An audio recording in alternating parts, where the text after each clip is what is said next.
Assalamualaikum warahmatullahi taala wabarakatuh semua.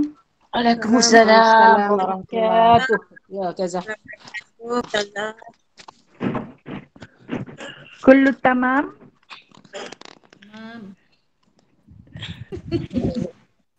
Ila hadratin sayyidina wa habibina wa syafi'ina wa zukhrina wa maulana Muhammadin sallallahu alaihi wasallam. Wa kafatil anbiya wal awliya was syuhada was salihin. Wa ila jami'al arwahil muslimin wal muslimat wa ila arwahi abina wa ummina al-Fatihah. A'udzu billahi minasy syaithanir rajim.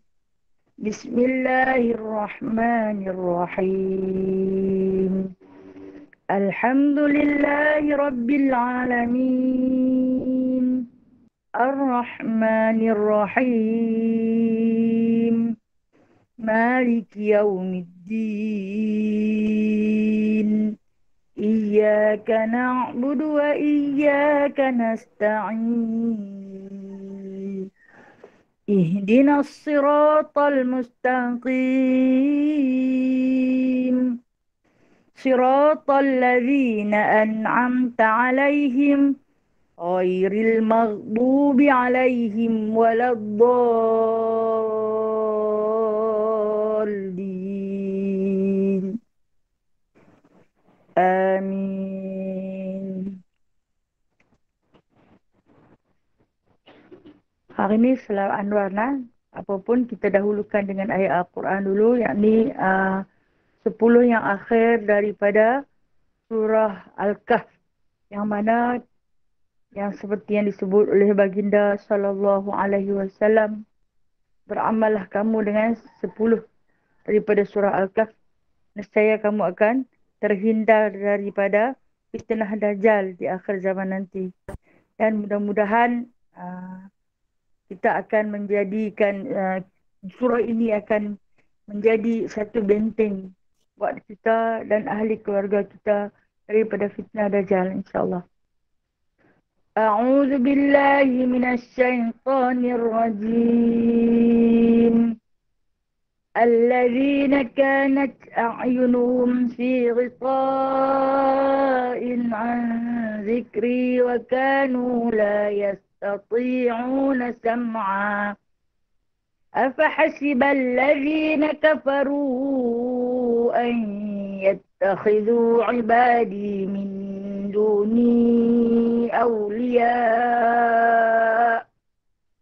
إنا أعتدنا جهنم للكافرين نزلا قل هل ننبئكم بالأخسرين أعمالا الذين ضل سعيهم في الحياة الدنيا وهم يحسبون أنهم يحسنون صنعا أولئك الذين كفروا بآيات ربهم ولقائه فحبطت أعمالهم فلا نقيم لهم يوم القيامة وزنا ذلك جزاؤهم جهنم بما كفروا واتخذوا آياتي ورسلي هزوا إن الذين آمنوا وعملوا الصالحات كانت لهم جنات الفردوس نزلا خالدين فيها لا يبغون عنها حولا قل لو كان البحر مدادا لكلمات ربي لنفد البحر قبل أن تنفد كلمات ربي ولو جئنا بمثله مددا قل إنما أنا بشر مثلكم يوحى إلي أنما إلهكم إله واحد فمن كان يرجو لقاء ربه فليعمل عملا صالحا ولا يشرك بعبادة ربه أحدا. صدق الله العظيم. اللهم صل وسلم على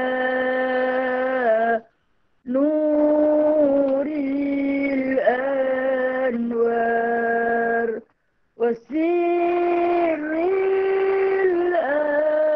الأسرار والترياق الأغيار ومفتاح باب اليسار سيدنا ومولانا محمد المختار وآله الأطهار وأصحابه الأخيار عدد نعم الله وإفضاله. اللهم صل وسلم على نور الأنوار وسر الأسرار والترياق الأغيار ومفتاح باب اليسار سيدنا ومولانا محمد المختار وآله الأطهار وأصحابه الأخيار عدد نعم الله وإفضاله. اللهم صل وسلم على نور الأنوار وسر الأسرار والترياق الأغيار ومفتاح باب اليسار سيدنا ومولانا محمد المختار وآله الأطهار وأصحابه الأخيار عدد نعم الله وإفضاله. بسم الله الرحمن الرحيم. رب اشرح لي صدري ويسر لي أمري واحلل عقدة من لساني يفقه قولي. اللهم صل على سيدنا محمد وعلى آل سيدنا محمد. ربي يسر ولا تعسر، رب تمم بخير يا كريم. سبحانك لا علم لنا إلا ما علمتنا إنك أنت العليم الحكيم. إنك أنت السميع العليم. إنك أنت التواب الرحيم. Amma ba'du, ya ibadallah, sahabat-sahabat ukhuwah yang dirahmati Allah, yang dirindui Nabi Sallallahu Alaihi Wasallam, yang saya kasihi lagi sayangi. Alhamdulillah, Alhamdulillah ala kulli hal. Bersyukurlah kita pada Allah dalam setiap apapun keadaan, dalam setiap suasana, dalam setiap rasa, dalam setiap penghayatan jiwa. Alhamdulillah kami tetap bersyukur padamu ya Allah atas kurniaan yang tak pernah putus, rahmat dan nikmat yang begitu luas. Terima kasih wahai Allah kerana menghidupkan kami, memberi nafas kepada kami, memberi kesihatan kepada kami. Maka pagi ini kami sekali lagi berkumpul Hati-hati ini berkumpul kerana mengasihimu, bersatu memikul beban dakwahmu. Hati-hati ini ya Allah telah mengikat janji setia untuk sama-sama menyokong dan mendaulatkan syariatmu. Eratkanlah ikatan mahabbah kami di antara hati-hati kami.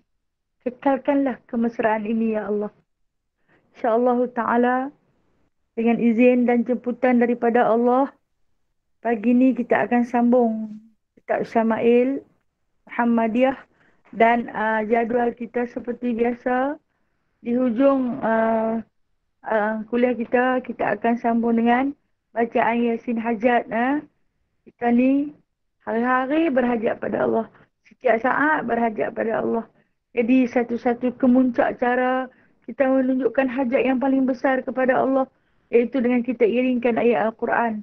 Kita cari yang mana satu ayat Al-Quran yang paling masyhur, maka kita pegang pada hati. Yang mana hati itu dinamakan raja. Maka raja bagi Al-Quran adalah surah Yasin. Sebab itu kenapa tak baca surah Baqarah? Kenapa tak baca surah Sajadah? Kenapa tak baca surah Nisa? Kenapa tak baca surah Ali Imran? Kenapa setiap kali berhajat baca surah Yasin? Kerana Yasin itu adalah hati Al-Quran. Bila kita pegang pada hati, maka kita jadikan dia sebagai satu wasilah, satu perantaraan untuk kita mengambil keberkatan, mohon pada Allah Ta'ala. Yang mana Nabi juga berpesan, bacailah Yasin kepada orang yang sedang sakit. Nescaya Allah ringankan kesakitannya. Dan insyaAllah hari ini, sebelum kita memulakan Yasin ni, kita raikan dahulu kitab Syama'il Muhammadiyah. Satu kitab yang menggali, menagih rasa cinta, rasa rindu kita kepada junjungan besar Nabi Muhammad sallallahu alaihi wasallam, yang mana kita akan sambung hadis yang ke-337 selepas kita melalui hadis yang panjang berkenaan dengan sifat tawaduk Nabi sallallahu alaihi wasallam, yang mana kita akan cuba akhiri antara sifat-sifat terpuji yang dimiliki oleh baginda sallallahu alaihi wasallam, kekasih hati yang kita rindui.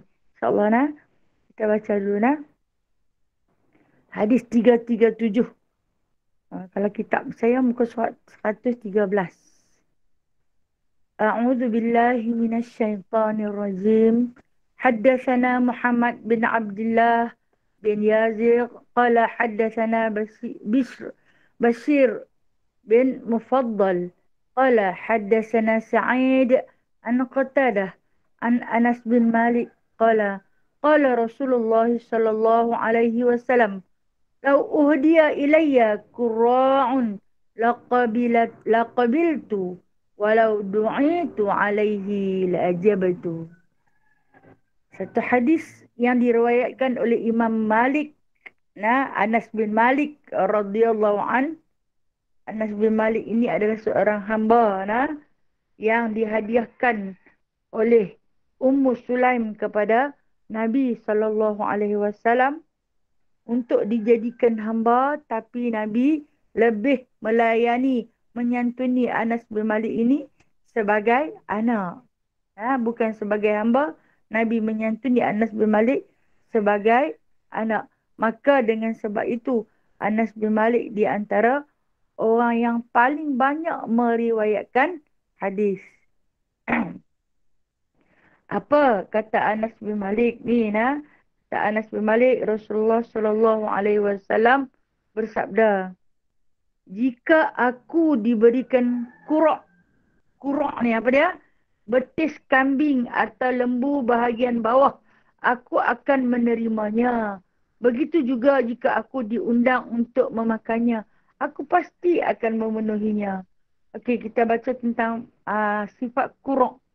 Kurak ni adalah bahagian kaki kambing yang bawah pada lutut. Rasa-rasanya sahabat-sahabat ukhuwah dalam ni semua pernah tengok kambing kan? Semua pernah tengok kambing. Taklah kok ada yang tak pernah tengok kambing lagi Yang mana kambing ni, kalau bawah daripada lutut tu, apa yang ada? Apa yang ada bawah pada lutut? Ada isi tak? Tak ada, no? Kecil. Adalah besar ni kambing tu punya. Kan kita baca ada hadis tentang kegemaran cara makanan Nabi. Ha? Nabi suka kaki depan. Bukan kaki hak halus tu. Hak yang isi paha tu. Ha?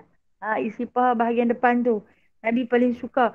Tapi ni kata Nabi SAW kepada Anas bin Malik. Kalaulah orang bagi dekat aku. Hak yang kuruk ni hak yang kaki paling halus di bawah tu. Nescaya aku ambil. Kalau orang jemput aku pergi makan kenduri, bagi aku makan yang tu, nescaya aku penuhi dia. Kita letakkan perumpamaan macam ni lah. Orang bagi kaki ayam. Kaki ayam. Apalah sangat tu. Ambil dengan sifat tawaduk. Allah, dia bagi apa kan? Bagi kaki ayam. Bagi kaki. Ada apa pada kaki? Ada orang suka. Alhamdulillah yang suka, suka. Yang tak suka, yang tak makan, tak mau. Bagi kaki. Dia buat kenuri. Kenuri apa? Kenuri sup. Sup apa? Sup kaki ayam. Buat kenuri, panggil kita suruh pergi makan kaki ayam. Kan kita akan perlekehkan. Tapi tawaduknya baginda SAW. Dia kata kepada Anas bin Malik. Ketika ini dia sedang makan dengan Anas bin Malik. Di dalam rumah. Dalam rumah. Dia sedang makan dengan Anas bin Malik. Sifat tawaduk Rasulullah. Dia makan dengan hamba tu. Kalau kita dengan orang gaji lah dia makan. Dia makan biasanya Nabi akan makan secara berjemaah. Pada bahagian kaki tu memang ada yang tu je. Anas tolak kepada Rasulullah, Rasulullah tolak kepada Anas. Anas tolak kepada Rasulullah, Rasulullah tolak kepada Anas. Anas tak mahu makan melebihi Rasulullah. Rasulullah tak mahu makan lebih daripada Anas. Masing-masing pakat lawan tolak nak bagi kenyang. Anas nak bagi Rasulullah kenyang. Rasulullah nak bagi Anas kenyang. Dia tawaduknya Nabi SAW. Dia bukan wakil rakyat. Dia bukan datuk. Tapi dia utusan Allah. Yang tawaduknya, yang sifat makannya sedemikian. Bertolak-tolak pada nikmat Allah. Hanya kerana semata-mata nak bagi nikmat tu kepada orang yang dia lagi sayang. Utamakan orang lain daripada diri dia sendiri. Lepas tu ketika ni Anas bin Malik kata kepada Rasulullah, ini dalam huraian dalam tafsiran hadis ni, kata Anas bin Malik, dia tak berapa suka dekat kaki kambing ni. Padahal yang itulah satu-satunya lauk yang ada. Bukan tak suka, tersangat suka. Tapi dia nak bagi Rasulullah ambil, maka dia bersifat seolah-olah dia tak makan. Rasulullah kata, aku suka. Kalau orang bagi dekat aku ambil. Kalau orang panggil aku pergi makan kenduri, bagi makan yang tu pun aku tak apa. Laqabil tu, aku terima. Kata Nabi SAW, aku akan memenuhi undangannya. Ini sifat tawaduknya baginda SAW. Kemudian Anas bin Malik kata, kalaulah orang tu buat kenduri, tak kalah dia nak bagi kita makan kaki kambing. Kuruk ni kaki saja, betul-betul kaki kat bawah tu. Bawah daripada lutut. Lutut kambingnya, besar mana? Bawah lagi daripada tu. Kalau dia bagi atas daripada lutut, kemah. Sedaplah. Tapi dia bagi bawah daripada lutut. Namun kata baginda SAW, disebutkan di dalam kitab An-Nihayah. Tentang hadis yang kita baca ini. Yang mana aku tak kisah, kata Nabi, aku menerima. Walaupun hanya tulang belulang sahaja. Dia punyalah baiknya Nabi SAW. Kalau kita nak bagi ni dekat Rasulullah ni, utusan daripada Allah Subhanahu Wa Taala. Jadi dia kata, kalau orang panggil kenduri pun, aku akan penuhi. Jadi bermakna hadis ni, dia nak bagi tahu dekat kita untuk memenuhi jemputan kenduri. Itu zaman sebelum ada kuman ni. Sekarang lah ni tak boleh dah. Kenduri pun orang tak bagi buat. Apa tahu lagi orang nak panggil kenduri. Orang nak panggil pun orang takut. Tak lagi habis semua kena penyakit ni. Dan kalaulah kita pergi rumah orang bagi makan makanan yang tak setara mana, kita jangan kutuk. Kita makan saja. Kalau kita tak lalu, kita tinggalkan. Itu adalah sifat Nabi SAW. Kalau tak suka, tinggalkan. Jangan dihina pada makanan. Walaupun harga makanan itu murah, semurah-murah harga. Nah, sebab Nabi SAW adalah sejenis manusia yang menjaga hati, menerima hadiah. Dia bagi pun yang ni aku tak suka lah. Tak boleh nak menghargai. Jadi dia kata, jangan kita menolak rasa kasih sayang orang pada kita. Bila orang bagi dekat kita tu, tanda dia sayanglah kat kita. Jadi kita jangan melebarkan jurang sesama kita sendiri oleh kerana pemberian dia tu yang tak semegah mana. Kalau hak yang pemberian hak bagusnya kita gah. Kita seronok, kita suka. Kalau hak kurang tu kita buat acuh tak acuh saja. Ini sifat kepujian baginda sallallahu alaihi wasallam. Baik. Seterusnya, hadis yang ke-338. Haddatsana Muhammad bin Bashar qala haddatsana Abdul Rahman qala haddatsana Sufyan an Muhammad bil Munkadir an Jabir qala ja'ani Rasulullah sallallahu alaihi wasallam laisa birakibin baghlin wala birzaun.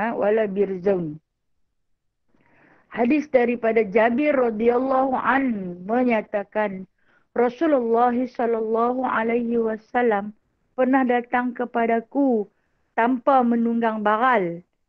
Ini bagal itu sejenis binatang yang paling murah, kecil bagal dengan keadaan ini, bagal ni kecil lagi daripada himar. Bagal kecil lagi daripada himar. Dan tidak pula menunggang birzaun.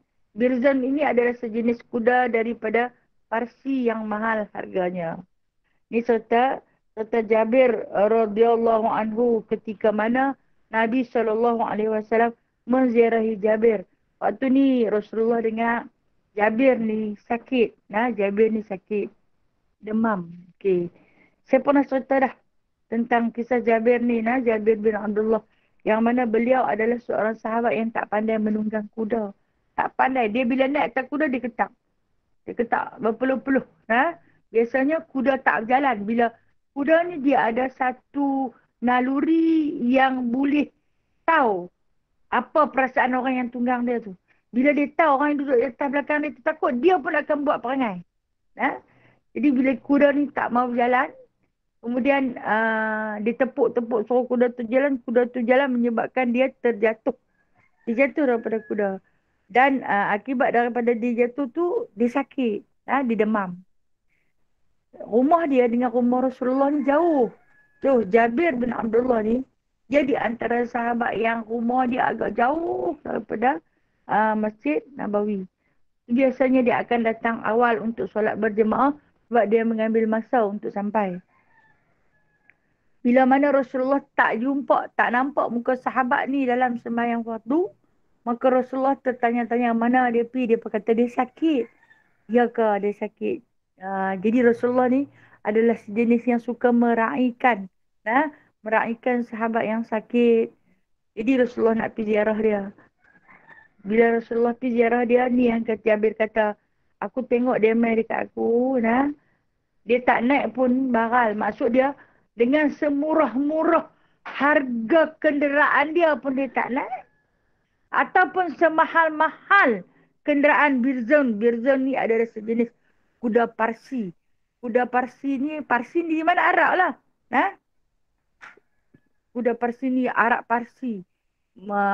Kuda yang besar. Biasanya kuda dia berwarna merah. Berwarna merah. Dengan dia punya ekor ni. Dia pun tengok nisbah kekuatan kuda ini pada ekornya. Ekor dia berwarna merah. Dan kekuatan berlarinya yang dengan begitu pantas. Boleh berada selama tempoh 30 hari di padang pasir. Itu kuatnya. Kalau kita kata kenderaan hak mahal lah. Jadi ni dia nak cerita tentang kenderaan Rasulullah. Jabir ni nak bagi tahu tentang kenderaan Rasulullah. Jadi bermakna kata Jabir, Rasulullah ni mai tengok aku sakit. Dia tak naik pun baral yang paling-paling murah dan dia tak naik pun birzaun yang paling mahal tu. Dia menaik apa? Dia berjalan kaki. Nabi SAW berjalan kaki untuk menziarahi Saidina Jabir radhiyallahu an. Dia masuk dia tengok-tengok Jabir demam panas, panas pada wajah Jabir itu kelihatan kesan-kesan orang sakit. Merah padam dah orang putih ni. Kalau dia demam nampaklah merah mulut dia. Rasulullah sentuh dia. Allah. Bahagialah mereka nak. Rasulullah sentuh dia. Rasulullah letakkan tapak tangan Rasulullah. Rasulullah minta air. Jadi Rasulullah basuh dengan air pada bahagian muka. Kemudian Rasulullah basuh pada bahagian perut Jabir. Disapu dengan air. Ketika ini kata Jabir, ini hadis lain kata Jabir radhiyallahu an, Nabi SAW, aku dengar Nabi membaca surah Fatihah. Nabi baca surah Fatihah. Kan surah Fatihah itu surah syifa. Surah penawar, surah penyembuh. Pula tu lantunan itu keluar daripada lidah baginda sallallahu alaihi wasallam yang diberikan kepada Jabir. Disapu pada kepalanya, disapu pada perutnya.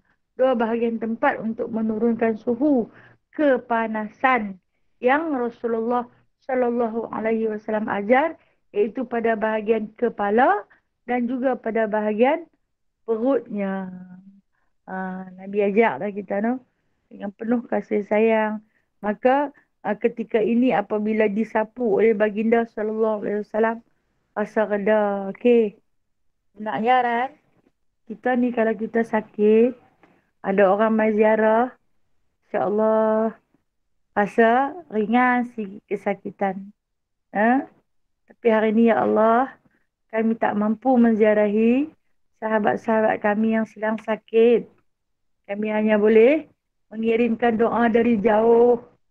Bertanya khabar, mudah-mudahan mereka yang sedang diuji dengan kesakitan diringankan, disembuhkan, diberi kekuatan, diberi ketabahan, menerima qada dan qadar Allah. Itu saja yang mampu dari jauh.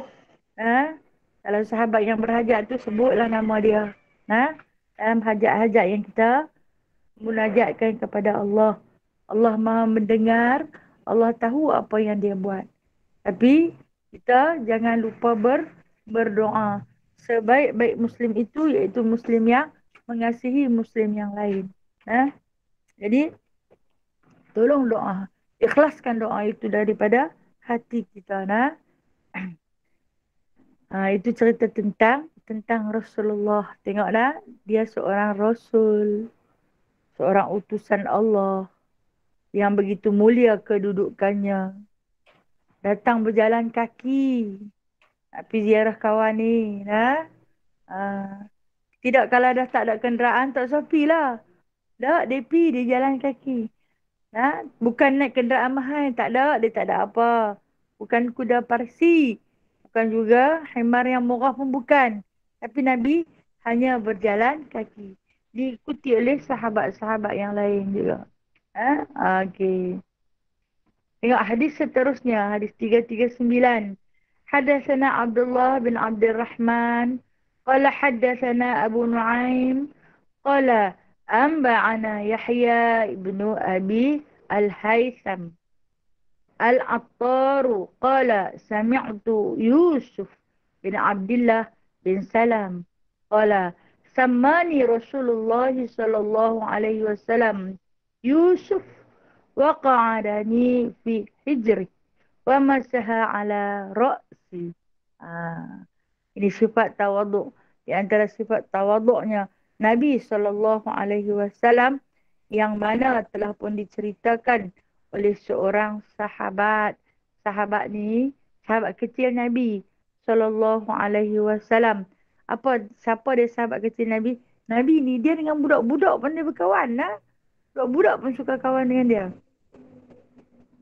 Kata sahabat ni, sahabat dia ni bernama Yusuf bin Abdullah bin Salam.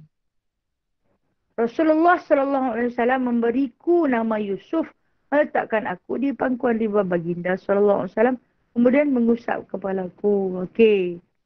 Yusuf bin Abdullah bin Salam. Ni adalah anak Abdullah bin Salam. Semasa lahirnya Yusuf ni, ha?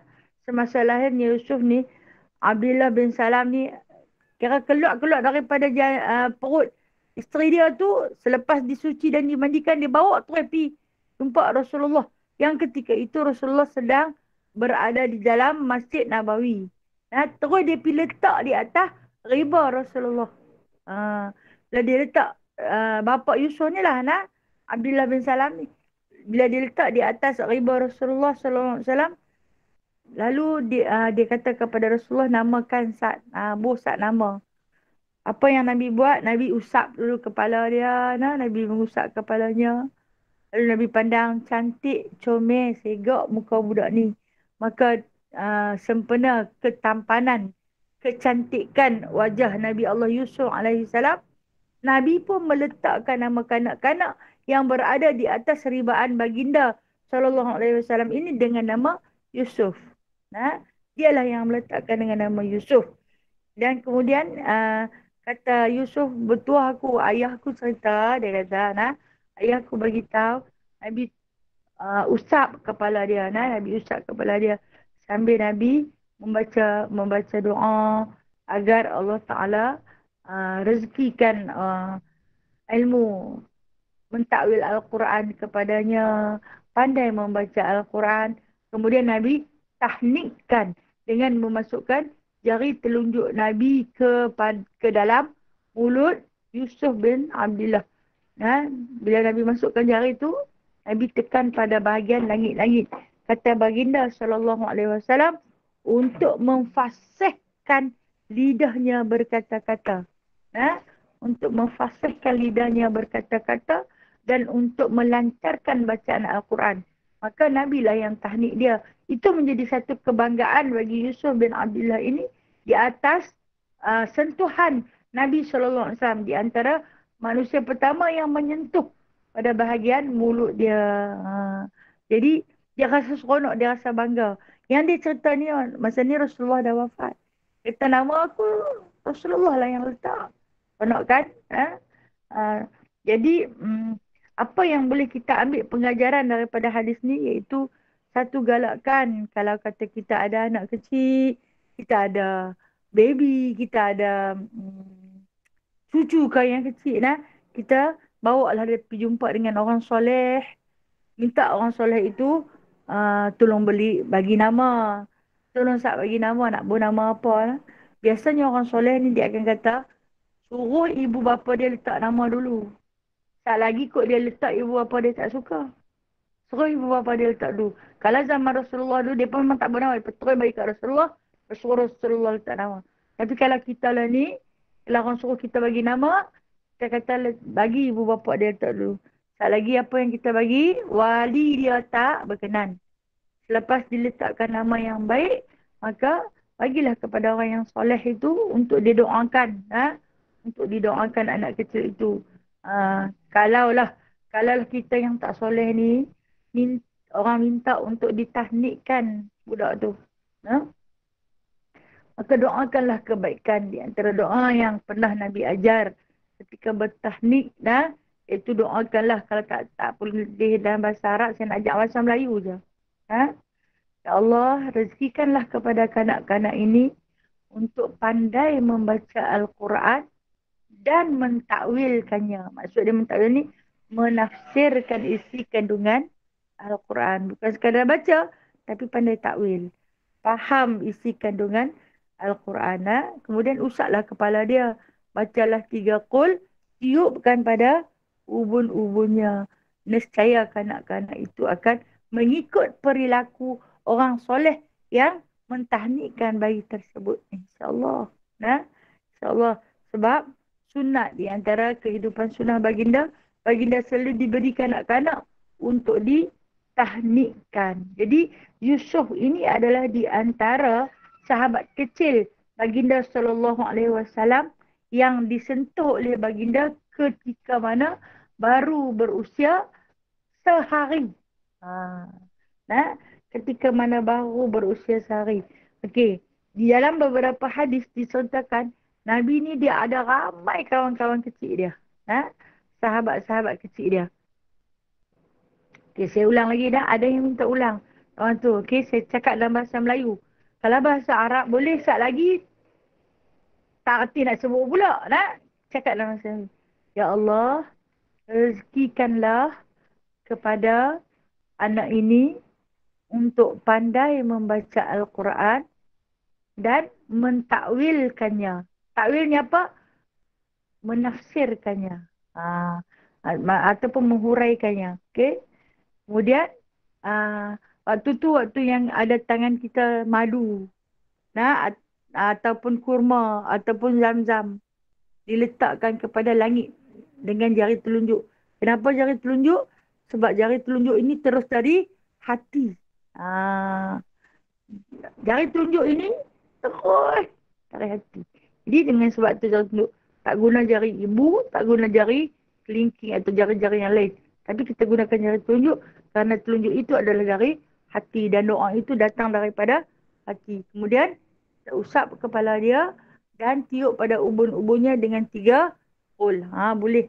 Ukhra muslimah ni solehah belaka. InsyaAllah. Boleh tolong-tolong buat daripada sifat solehah yang dimiliki oleh ukhra muslimah, maka dapatlah kat budak tu nanti insyaAllah ta'ala. Dan sifat Nabi macam itulah. Hampa mailah bagi siapa pun. Dia tak pernah tolak. Dia tak pernah tolak. Sentiasa dia raikan. Kalau kita tengoklah ni nah. Ni susahlah nak tengok nah. 2 tahun yang lalu. Kalau ada majlis-majlis ilmu. Tuan-tuan guru mana yang hadir ni. Ramai bapak-bapak pakat beratuk nah. Bawa anak mereka untuk ditahnikkan. Walaupun budak tu dah kadang tu dah ada gigi dah. Dia minta juga untuk ditahnikkan. Sebab apa? Nak ambil berkat tu. Biasanya ulama tu dia akan kunyah dulu kurma dengan gigi dia. Dia kunyah-kunyah kurma. Lepas dia ambil kurma tu dia akan letak dalam. Kita jangan kata kotok pula dah. Okey. Kita baca satu lagi hadisnya sebelum kita baca ni. Hadis 340. Haddatsana Ishaq bin Mansur. Qala haddatsana Abu Daud At-Tabalisi. Qala haddatsana Rabi' wa huwa ibnu Sabih. Qala haddatsana Yazid bin Raqashi an Anas bin Malik anna Rasulullah sallallahu alaihi wasallam hajja ala rahlin rassin wa qatifatin kunna nara samanaha 4 darahim. فلما استوت به راحلته قال لبيك بحجة لا سمعة فيها ولا رياء. Ini menyerupai dengan hadis yang telah lalu yang mana kita baca satu hadis daripada Anas bin Malik radhiyallahu an menyatakan satu ketika Rasulullah sallallahu alaihi wasallam menunaikan ibadah haji dengan menggunakan pelana yang usang dan baju yang nipis yang kami menganggarkan harganya sekitar 4 dirham. Murahnya. Setelah unta berdiri tegak, baginda berdoa, aku memenuhi panggilan hajimu tanpa kesombongan diri ataupun riak, tanpa takabur, tanpa riak. Kita dah baca dah hadis ni, hadis yang telah lalu, menyerupai hadis yang telah lalu yang mana Nabi SAW mengerjakan haji hanya dengan menaiki kenderaan yang begitu murah, pelananya yang usang, pelana buruk. Kita kata kusen dia, kusen lah pelana ni. Tak tebal pun daripada baju yang nipis, yang dah usang, maksudnya yang dah koyak. Nabi naik di atas tu. Perjalanan Masya Allah memang lama. Bayangkan kalau kata kita nak duduk di atas kenderaan yang mana tempat duduk dia tak selesa. Tak selesa. Kalau Nabi ni, Nabi cerita bukan Nabi cerita, Anas bin Malik yang cerita. Nabi tak cerita juga. Segala kekurangan diri, segala yang tak cukup. Okay, dikisahkan haji ni adalah haji pertama dan haji terakhir Nabi SAW. Perlu kita tahu, dalam hayat Nabi sekali saja Nabi buat haji. Iaitu pada tahun ke-10 Hijrah. Tahun ke-10 Hijrah. 25 Zulqa'dah Nabi bertolak bersama-sama dengan 90,000 sahabat. Ramai dah. Sahabat ni dari pelusuk rantau tanah Hijaz. Dengar kata tahun tu tahun Nabi SAW nak pergi buat haji. Padahal tahun ke-9 Hijrah tu boleh dah buat. Abu Bakar As-Siddiq yang bawa. Tapi Nabi tak ikut serta. Tahun ke-10 Nabi ikut pergi. Nabi pergi. Semua pakat nak pergi. Dengar tahun ni Rasulullah ikut. Tahun ni Muhammad ada. Semua pakat pergi. Jadi dalam rombongan yang begitu ramai, dalam jumlah yang begitu banyak, 90,000 orang yang ikut Nabi SAW mengerjakan haji pada tahun tu. Nabi bertolak pada tanggal 25 Zulqa'dah. Okey. Haji ni dikerjakan pada 9 Zulhijjah. Bermakna ada tempoh lagi tu. Nabi berjalan kaki dan juga menaiki kenderaan. Ketika mana dia nampak kenderaan yang ditunggangi, kuda yang ditunggangi oleh baginda tu penat, dia turun berjalan sambil dituntun. Dia taklah orang kata kuda sungguh-sungguh dah. Dia tak kuda sungguh-sungguh. Nabi adalah satu makhluk yang menyantuni binatang juga. Dan ketika mana Nabi sampai ke Mekah pada tanggal lebih kurang dalam kata perjalanan tu lebih kurang dalam 8 hari. Makna 4 Zulhijjah. Tanggal 4 Zulhijjah.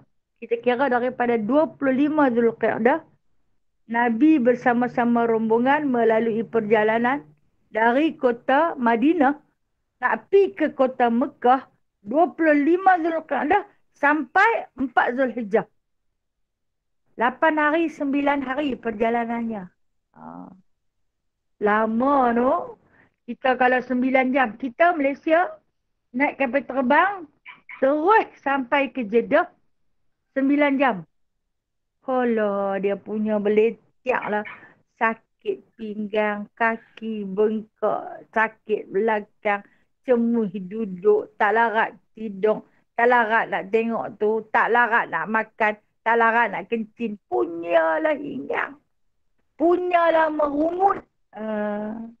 Nabi naik apa? Naik kuda.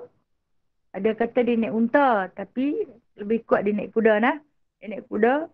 Yang mana pelana dia tu pun koyak dan usang. Tempat lapik tu badu yang nipis. Jenuh. Kalau kita jenuh tak tahulah mulut kita nak kata macam mana. Kita yang menyakiti diri kita. Sebab tu saya kata kita ni zalim. Kita yang menzalimi diri kita melalui mulut lidah kita ni. Dan yang mana kata Anas bin Malik, harga tu tak sampai pun 4 dirham. Tak ada dirham ni banyak mana. Kalau kita panggil RM4 lah. Zaman tu RM4 lah. Punyalah murah harga. Bukan tak ada sahabat nak bagi. Ada tapi Nabi tak mau. Di antara sahabat yang kaya siapa dia? Abdurrahman bin Auf. Dia nak bagi kepada Rasulullah. Rasulullah tak mau. Sambil dia naik di atas kuda tu. Apa yang dia? Dia berdoa. Aku memenuhi panggilanmu ya Allah. Tanpa takabur dan juga riak. Kita ni kasut kulit. Token lain, hak mai punya tudung lain, baju dengan harganya yang tersendiri, telekung yang baru 2-3 pasang, beg baru, semualah koyak plastik. Kita mampu. Tak salah pun kita berkemampuan. Namun baginda SAW dengan sifat yang penuh dengan tawaduk ni, tawaduk dia. Tapi bukan Nabi pengotor. Nabi tetap seorang yang pembersih. Labaika bihajjatin la sum'a fihi wala riya, kata Nabi. Labaikallahu bihajjatin, kata Nabi, aku sambut seruanmu ya Allah untuk menunaikan haji. La sum'ah, tak ada perasaan untuk sum'ah, bangga diri. Tak ada apa yang nak dibanggakan. Wala riya, apatah lagi nak menunjuk-nunjuk. Sekadar apa yang ada sahaja. Sebab kita tahu baginda SAW adalah di antara makhluk Allah yang fakir, yang miskin hidup di kalangan orang fakir. Dan dia pun kata, aku fakir, aku suka hidup di kalangan orang-orang yang fakir kerana aku mengetahui kefakiran. Maksud fakir ni apa? Hajat. Aku mengetahui hajat-hajat orang yang miskin ni. Wallahualam. InsyaAllah minggu depan kita akan sambung lagi sedikit lagi tentang bab mengenai tawaduknya baginda sallallahu alaihi wasallam. Seperti yang mana kita janjikan hari ini adalah kita baca Yasin. Okey, siapa yang ada ayat tu, bukalah tudung tu. Okey, ayat apa pun tak apa. Janji boleh minum. Kalau kata dia letak kopi ke di sebelah meja dia, letak. Sekali lagi, minumlah. Dengan niat yang tertentu. Yakin kita ni masing-masing ada hajat, ada niat, hajat pada Allah, fakir ilallah, berhajat sangat kepada Allah. Hajat yang amat besar. Sebesar-besar hajat hinggalah sampai sekecil-kecil hajat kita kepada Allah Ta'ala. Dengan berkat kita membaca surah Yasin pada pagi ini, kita memohon doa kepada Allah Subhanahu Wa Ta'ala agar terutamanya di antara hajat, mohon maaf Kak Samihah, saya sebut nama Kak Samihah Ji, ada lagi sahabat Kak Sida, anak menakan dia, mohon maaf saya sebut sebab apa, kita ni bersaudara bersama-sama kita, kita mohon pada Allah Ta'ala agar dengan berkat kita membaca surah Yasin pada pagi ini, Allah Ta'ala sembuhkan sahabat-sahabat kita yang diuji dengan kesakitan, sama ada sakit daripada pandemik ni, ataupun sakit disihirkan, ataupun sakit dengan sebab ada dah sakit dalaman dia, kansernya. Ada sahabat kita yang kanser tulang, ada sahabat kita yang kanser payudara, ada sahabat kita yang kanser usus. Kita sama-sama bermohon kepada Allah Ta'ala agar Allah Ta'ala berikan kesembuhan, sembuh seperti sedia kala, hidup sihat kembali, beramal soleh kepada Allah Ta'ala, diberikan kekuatan, keimanan dan juga ketakwaan, dihidupkan dalam beriman dan berkebajikan, dimatikan dalam beriman dan juga ketakwaan. Dengan berkat kita membaca surah Yasin pada pagi ini, kita mohon hajat ini sangat-sangat kepada Allah Ta'ala agar ahli keluarga kita yang berada bersama-sama dengan kita ataupun yang berada jauh daripada kita disihatkan tubuh badan, dijauh daripada segala bala dan bencana, diberikan kesihatan, diberikan tingkatan dalam amalan, diberikan kekuatan, kesabaran dan ketabahan dalam menghadapi ujian, disembuhkan oleh Allah Ta'ala serta dihidupkan, dimati dalam beriman. Itu permohonan hajat daripada kita dan juga sahabat-sahabat seluruhnya. Ya Allah, andai terdapat sahabat-sahabat kami ketika ini sedang menderita kesakitan, sembuhkanlah ya Allah.